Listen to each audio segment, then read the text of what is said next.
Good afternoon, guys.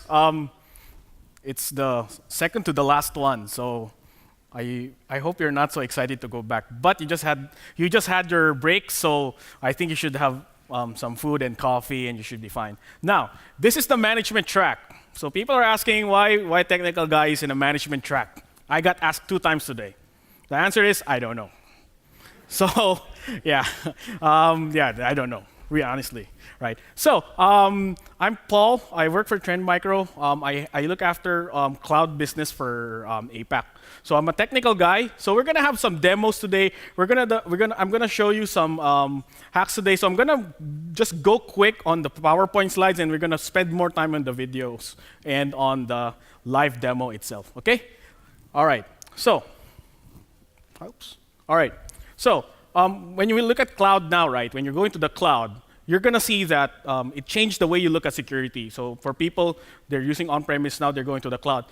It's changing how you look at security now. Instead of like putting perimeter, it's changing as well, and how you create your security strategy is changing.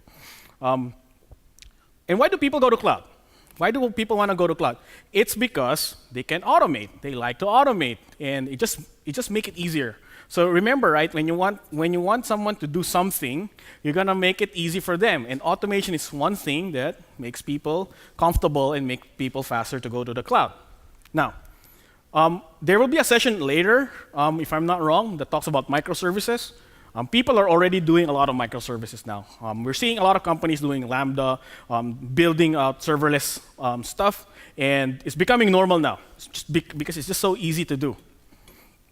The question is, when you're doing all this, how do you design a security? You know? How do you build security from on-premise, then you're doing virtualization, you're going to the cloud, you're doing Docker, and then you're gonna do serverless. How do you design security around that? The thing is, we all have these powerful tools, AWS, the cloud, all these tools, automation, unlimited resource. If you have those access to that, what about the bad guys? What are the bad guys up to? Because you're all talking, what are they doing now? What are the good guys doing? What about the bad guys? What are they up to now? All right. So we did a research last year. Most of our customers, and this is what we got: 500,000 malware per day created, every single day. So that's how much stuff goes around circulating in the world. Next, 60% of the malicious domains are alive by 1 hour. So these guys will create a website that collects money or does Bitcoin or all that stuff, but it only lives for 1 hour, so that you cannot track it. Next, 95% of the malware connects to a command control network. So if your server has a malware or it's got something in it, 95% chance that it's gonna talk to another server, right? Next, 80% of our customers experience attacks on their network or in their infrastructure, cloud or on-premise. So what can you do? So if you're in AWS, you're using AWS now. Who's using AWS here, by the way? Government, okay. Bunch of people using AWS. What can you do now? First things first, enable CloudTrail. So CloudTrail is now available for 7 days, so you can enable it, so you can have more tracking information, and you can have more audit. Next, use CloudWatch events. So every time you make a move, every call you make, you can respond to that. So there will be a demo as well about that later. Next, use AWS config rules. So think about AWS config rules. Remember when you're in public sector, right? We all love a big paper, a big list of requirements. We have this like 300 things that you have to check in your infrastructure. Can't you automate most of that? Probably. So this is where you used to do those automation. You can automate checking your things. For example, don't open ports, use antivirus, all those stuff. All right? And the most important part is you need to master IAM. So if you're using AWS, countless of times, people are still using the master account. They're not controlling, they're not learning IAM. So this is something that will help you create a very secure environment. Because if you control the IAM, not anyone can do anything. That's the most important part here. All right? So that's the AWS part. Now, in the shared responsibility, you're still going to be worried about things like Heartbleed. You're going to worry about ransomware, WannaCry, and the such. How do you get around that? First thing, automate. So do not bring a knife to the gunfight. There's this saying, right? So if the hackers are automating things, why should you not automate your defense as well, right? If the hackers are automating their attack, you need to automate your defense. Next, get a security product that's built for AWS. So when you're choosing a security products, Trend Micro and such, pick a product that's designed for the cloud. Very, very important, right? Next one is put host-based security. Use host-based security. It's the best approach. There's a SANS Institute. If you read the white paper from SANS, it says that if you're going to secure your workloads in the cloud, put the control as near to the workload. So the closest one is put the security in the host. All right. So that's my background in all these demos and presentations.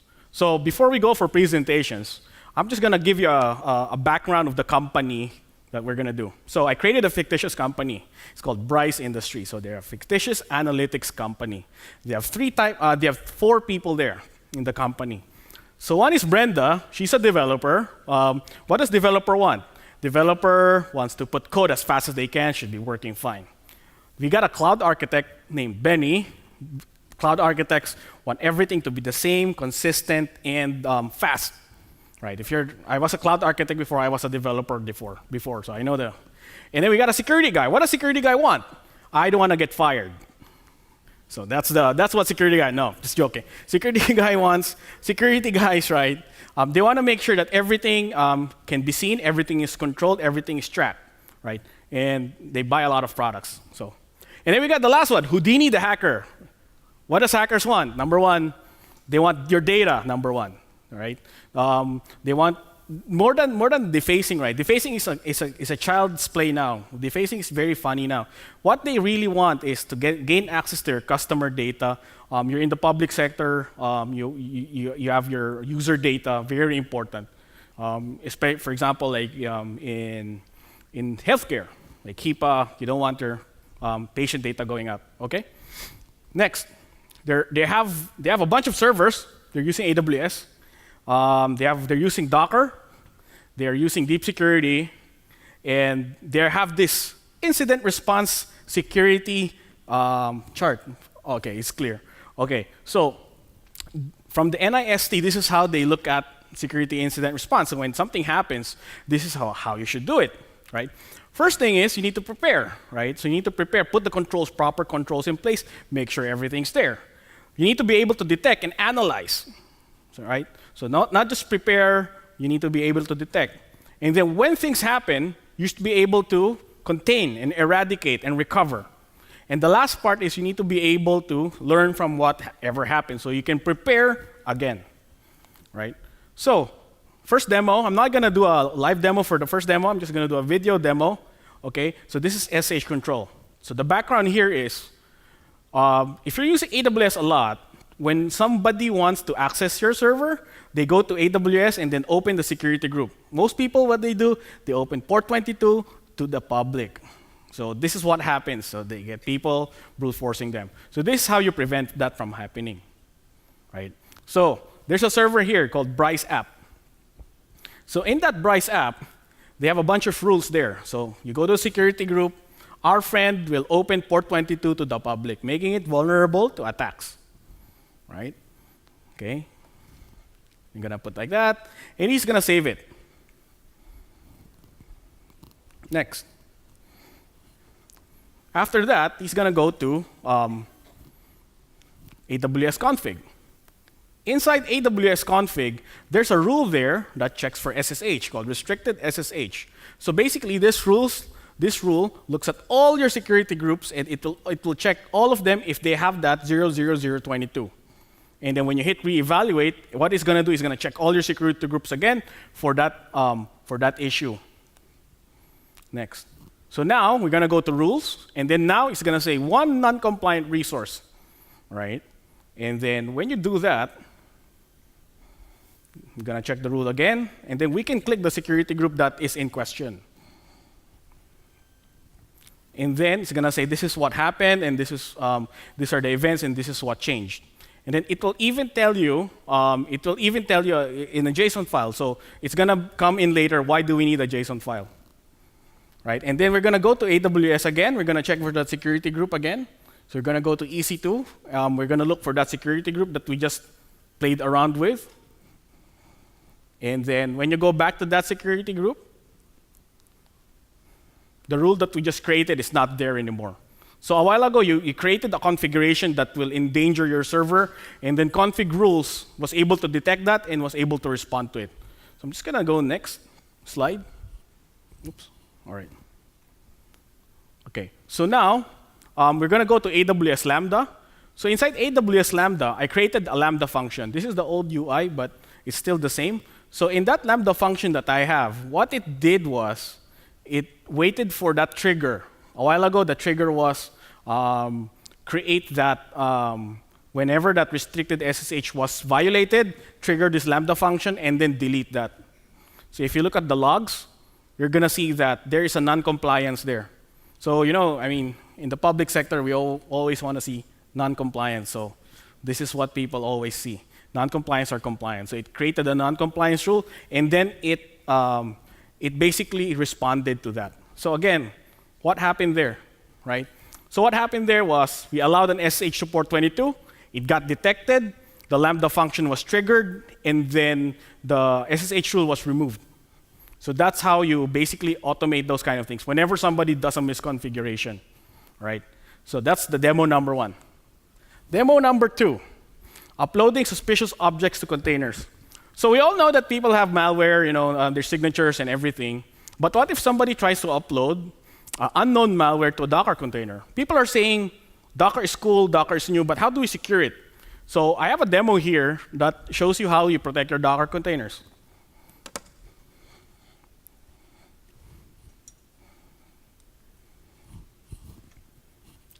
We need to switch. Can we switch? All right. All right. So I have here a website, Bryce Industries recruitment page. So what I'm going to do is this website. Oops, there's no internet connection. Sorry about that. Let me connect again.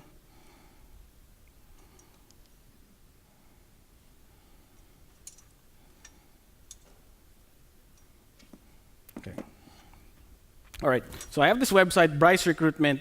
What I'm going to do is I'm going to go apply. Under the apply section, there's an upload here. So what I'm going to do is I'm going to upload a malware disguised as a document. Right? So I'm going to upload it, and then I'm going to send a message. I already pre-filled the rest, so I'm going to send the message. So I'm going to upload the malware that we have. So it will say, thanks for sending, everything's fine. Then it got deleted. So we're going to go to deep security. I think I need to log in again. All right. So I'm going to go to deep security, and I'm going to check the anti-malware events. So is it now? OK, it's just now. So I'm seeing here in deep security that I uploaded a suspicious object. So what do you mean a suspicious object? Suspicious object means it's a malware that has no definition yet, no signature created yet. So inside, if you look at deep security, it will tell you which container ID. So even if you're using a Docker container, it will tell you which container inside the host contains that malware. And it will even tell you the image name. So if you're using Docker, it will tell you which image you used. Now, how do we go above this? So let's go to AWS. Right, I'm going to type Bryce, my ECS container. So I'm seeing one of my machines being shut down. Right? It's being terminated. Why is that? I created a Lambda function. What it does is it will back up that server, and then it will add more servers. So it's been terminated now, and I'm going to go to my snapshots. So under snapshots, it's also created, oops, wrong date. Let me go to my latest. OK, so it just created a new snapshot. So it says backup for investigation, and then the instance ID is like this. So what it did is it removed that server from the auto-scaling, and then it made a backup. So that's how you can automate whenever somebody uploads a malware or a bad file. So let's go to the recap slide. Let's go back to the slides again. All right, so this is what happened there. Bad guy uploaded a bad file, right, on that server, ECS host. Deep security detected it, triggered the Lambda function. It added more instances to the auto-scaling group, and then it's created a snapshot. So you don't just replace it. You have to back it up so you can investigate for later, and then replace it. So you're not just terminating, you're also replacing, and you're doing a backup in such a way that you're able to create your incident response like a manual, right? So people have this guide there that they have a manual, and then this is how they do it automatically. So next demo, I have 10 minutes to go. I have 2 more demos after this. Running unauthorized software. There was a time where I worked with around 30 developers, and all of us have access to the servers. So when that happens, somebody wants to, fix something on one of the servers that I'm working on, that they will break the application. And when they break the application, they will call me and say, something's wrong with your server. Right? They basically say, can you fix the server for me? Oh, we didn't do anything. Right? But apparently they ran on a command, broke something, then asked me to fix it. That's been my problem before. So we're going to simulate that. So we go back to our screen. All right. So here, I have an application running on AWS Beanstalk. It's a fake dashboard. It's not a real application, okay? So what we're going to do is we're going to SSH this server, okay? So we're going to go to AWS and look for that instance. Bryce app. All right. So this instance, let's see, only has 1 security group. So what we're going to do, because we need to SSH, we need to add our security group here. So we're going to go to networking, change security groups, and then add our admin security group. And I think because of the phone internet, I need to add my IP address again. So I'm going to type 22, my IP, maintenance. Yep, that's a description of this, right? So, oops, I'm not allowed to do that, sorry. All right, so I allowed myself already. Let's get the IP. Let's lift the IP of this server. All right, then we're gonna SSH.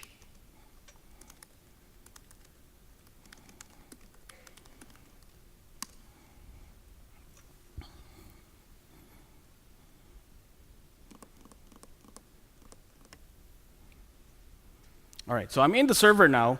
What I'm going to do is I'm gonna create a shell script. I'm gonna put hello, echo, hello, world. All right. Now, before I run this, I'm going to go check.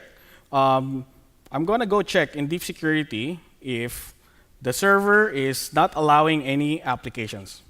So I'm going to go back and it says application control blocking unrecognized software. Right. So so since this is an unrecognized software, I'm going to run the shell script sh-test.sh. Boom. Then I get operation not permitted. I get a message saying cannot run. So maybe because you're saying you're not running it as a escalated user. Okay, let's elevate this user. I'm going to run sudo, still not permitted. So if somebody wants to install new software in your server that's not allowed by the company, it will not run. Now, how do we go around this? So when I'm the guy using this, what I'm going to do, let me try it again. Let me exit. And let me try to SSH again. A while ago, we were able to go in. Let me try to SSH again. And you can't anymore. So what do? You go to AWS again and check, oh, what happened to my server? So when I go to my server, I'm going to see that there's no more rules. There's no more port 22. You just saw me add it a while ago. So it's gone now. So it's got scrubbed. So this is how you automate. So you can put some automation in when somebody's playing around, remove the SSH, remove the security group. So let's go to the slide again. All right. So now this guy executed a file. After he executed that unknown file, unapproved file, deep security prevented that, and then it removed that security group that you just attached. So basically, you do not just prevent execution, you prevent the guy from going back to the server again. Okay? So next, shielding vulnerable apps. So this is something that very popular with people because we're going to be working with WordPress. So we have a blog. So let's go back to my screen again. So I have here 2 blogs, blog A and blog B. Blog B, blog A, okay. All right, so both of them has content exactly the same, they're just different URLs. All right, so now what I'm gonna do is I have a server, can I still go in? I need to whitelist myself, sorry. I have a Linux server that I just used to do attacks. So let me whitelist myself.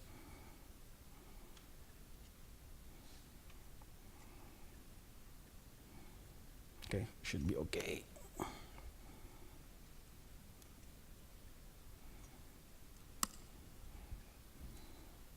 So I have this server where I launch all my attacks. So because so it isolate, I don't break anything.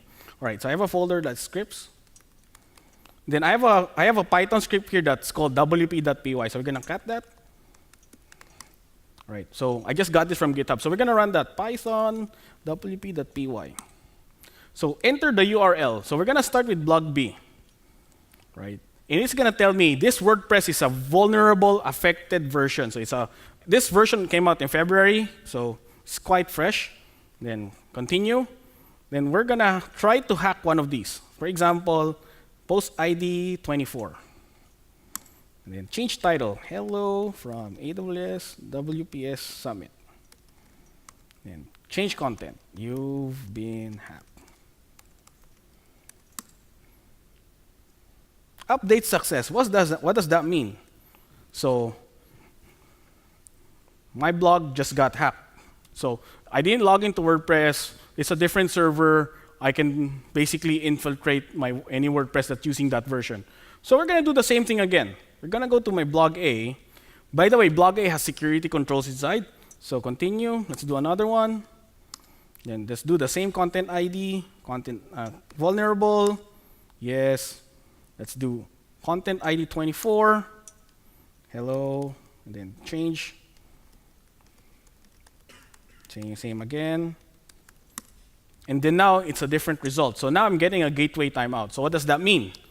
The traffic that we just sent over was blocked from a network level. So it's not from the Apache, it's not from Nginx, it got blocked from a network level. So the traffic got blocked from a network level.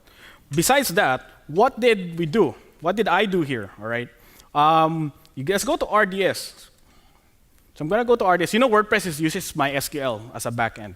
So if we go to RDS, I'm gonna go to my snapshots, and then you're gonna see one server being backed up now. So deep security event backup 437. So the server is also being backed up after the attack. So we're gonna go to deep security, and I'm gonna show you the attack that just happened. Under alert events, I'm gonna go to my intrusion prevention, and then you're gonna see here, there's a WordPress API content injection vulnerability. So it will show you that this server attacked that server using this exploit. So that's a real vulnerability that I was running right now. Okay? So yeah, so let's go back to the slides.